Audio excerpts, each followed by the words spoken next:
So we're not going live because apparently we don't have enough subscribers for that. We're gonna have to wait until we get at least 50. Somehow we'll be able to, I think, eventually, maybe a couple years down the line. But here's what we got. What is something locals do that you'll never get used to? What is something locals do that you'll never get used to? I think I should turn the fan off. Can you turn the fan off? Make it quiet, please. It's gonna be... No, not... Okay, never mind. Yes, thank you so much. So what is something the locals do that you'll never get used to? Well, we're in Thailand currently, and we've been here for like 9 months, and honestly, we don't have many questions for people here. But before Thailand, we lived in Vietnam for 2.5 years. And I think there's a lot more questions there. And things that I'll never get used to. Especially from this person right here. Go. First of all, one thing that I'll never get used to is Vietnamese, they park their bikes inside homes. And it's not just like a special space, it's a kitchen. And they park their bikes like inside home in the kitchen. And for me it seems weird and not hygienic, at least. Let me give also a bit of an additional story here. Yeah. So this is an Asian country where people are very careful to take their shoes off before entering homes. All right, this is normal for many East Asian countries, Japan, Vietnam, China, all like that. People take their shoes off inside. And at the same time, to be clean. And then they park their bikes inside. Now, there's a lot of rats on the streets of Southeast Asian countries. It makes sense. Vietnam is not unique here. It's warm. There's plenty of food. It's obvious there's going to be rats. And a lot of those rats, because there's a lot of them, right, they become roadkill. They get squished by bikes, which are subsequently parked in the kitchens. I got questions for that. Why yes, do people do that? yes. That's number one. Actually, there is a reason, because people don't want their bikes to be stolen, Yes. but still in the kitchen, not in the special area. I mean, there is often no special area, to be honest, right? But, like, I don't know, like, create a little special part of the house, like a little entrance. I mean, put it somewhere, put the tires on, like cardboard. Put cardboard under the bike or something like that. Yeah. So, yeah, that's question number one. The biggest question I have is karaoke. Why? Why does that exist? It's allowed. Because this is what people do in Vietnam. They put big speakers outside and they sing songs extremely loudly for, like, birthdays, parties, celebrations, holidays, etc. One time we were in Hue, in the city of Hue, and we were walking around this sleepy neighborhood, and there were everybody was pretty much going to bed. It was already like 9 something, but there was this voice carrying unskillful tunes in the air over the neighborhood, and we were wondering what that was until we saw this one house which was all lit up. There was one dude. There was like in Vietnam, it's very common to kind of like open your house, open all the doors, all the windows, like to kind of I guess it's to show that you're not hiding anything. It's part of the mentality also. But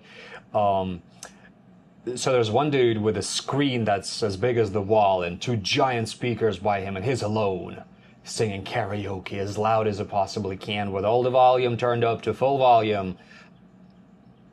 Why? Yeah, that's one habit that I can never get used to. Karaoke. I've heard the story from a hairdresser. She's Russian, and she said that they found that a very like empty beach, because in Da Nang where we lived, the pretty beach crowded, yeah. the beach is pretty crowded, and they found a really empty and quiet beach, and they came there just to relax, to swim. And then a couple of Vietnamese came with a big speaker. Yeah, in karaoke. I mean, yeah, I don't get this whole thing. Like sometimes, like we're pretty, we're like bicycling, right? So often we would go. There's not a lot of nature in Da Nang, so you can escape the city to go to the nearby mountain, Sun Chao, which is absolutely gorgeous. God is beautiful, and there's some very pretty monkeys on that mountain, and just generally a lot of wildlife, and the sounds there are so good. Got all the birds and stuff, and then you have local uncles bicycling, right, which is very respectable. They're like all 60 plus, they bike better than me, but they put these speakers on their bikes to play music as they bike in nature. I mean, nature, sounds, birds, you know. No music, apparently. Yes. And like often the music is Not very good. pleasant. So Vietnam and Thailand are extremely different, two very different countries. I mean, in Thailand, like the biggest question I have is very often you'll go to like the post office or try to get something done, get some sort of documents, especially like when it comes to bureaucracy. And if you're trying to do something like maybe send some mail, very often you'll get Mr. Cannot. Like I tried to send some mail and it had a bunch of like these inhalers. They told me I can't send them. I was like, come on, guys, do your job.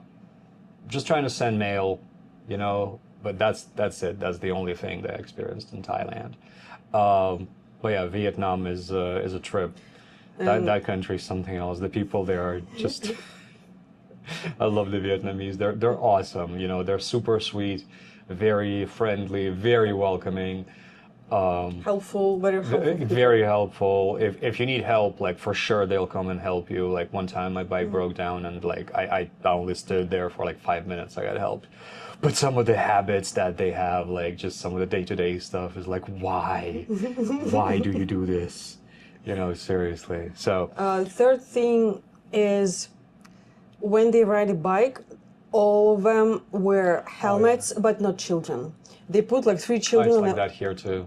They put children on the bike, so all adults they wear helmets. Like they can ride a bike having 5 people on it, like in Vietnam. Mom, dad, 3 kids. Yep. Yeah, mom, dad, and 3 kids. Mom and dad they wear helmets, and 3 kids they don't.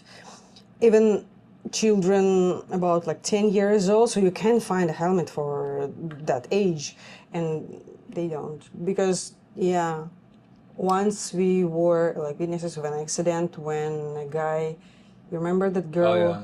who fell from a bike? Dead. No, she you Which helped one? her to To get up? yeah, in Hoi An.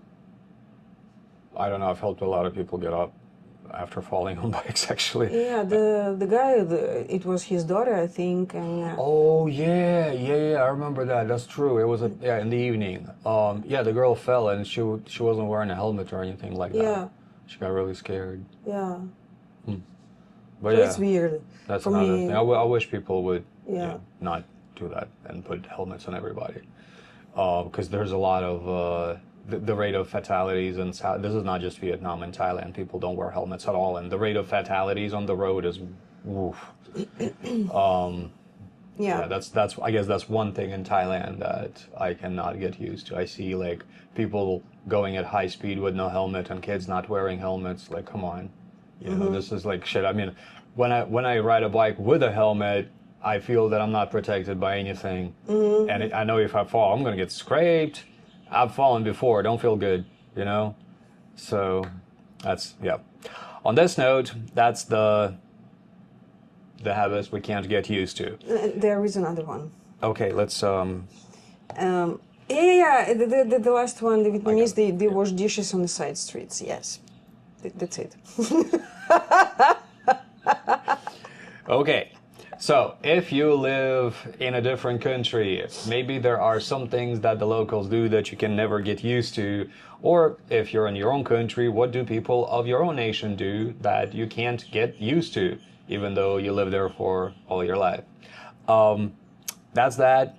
No live for now. Like I said, we'll try to get more subscribers, hopefully, but let's pull the next one. If you got a question you want to ask or you want us to discuss, write a comment and we'll drop it in here. This little lovely hat that we got in Disneyland in Hong Kong last year. What are tiny everyday things that make you feel truly at home? Tiny everyday things that make you feel truly at home. That's what we're going to talk about today. And don't forget to give this video a like and subscribe to the channel, subscribe to the hat. And yeah, see you tomorrow. See you.